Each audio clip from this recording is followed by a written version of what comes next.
Okay, started. Hello, my name's Anthony Bone and I'm a lecturer here in health policy at the University of East London.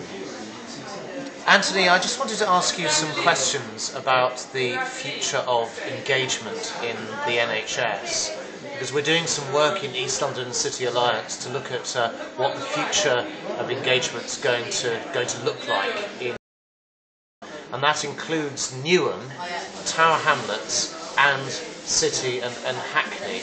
And I was just wondering what you think is perhaps the biggest priority for in terms of patient engagement in the new GP commissioning world.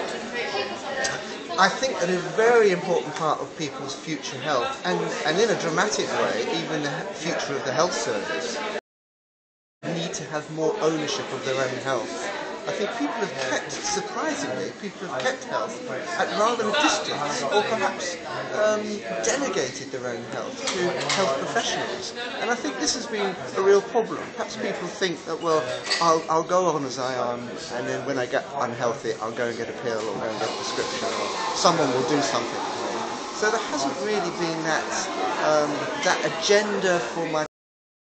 I think that's got to be really quite an important part. I mean, no health care about me, without me, is all very well, but we really do need to take health back 2 or 3 steps, much more in people's everyday life.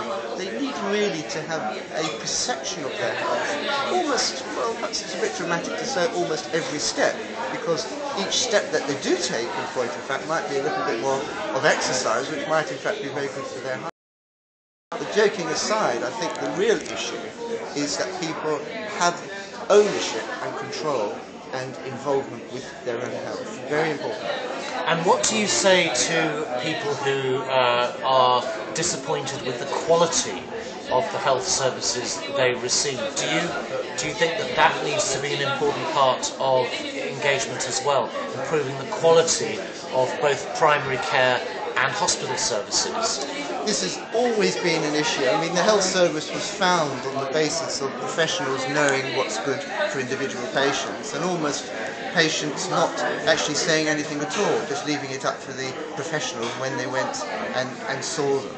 I think there needs to be much more interactive. There is a very strong consumer aspect. What are the patient's preference?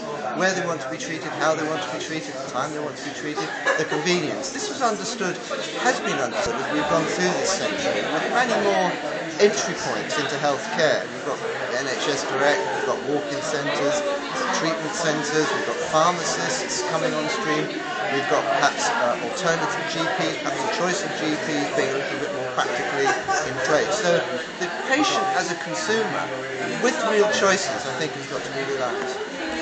Anthony Bone, thank you very much indeed. Please, for your help. Talk to you soon.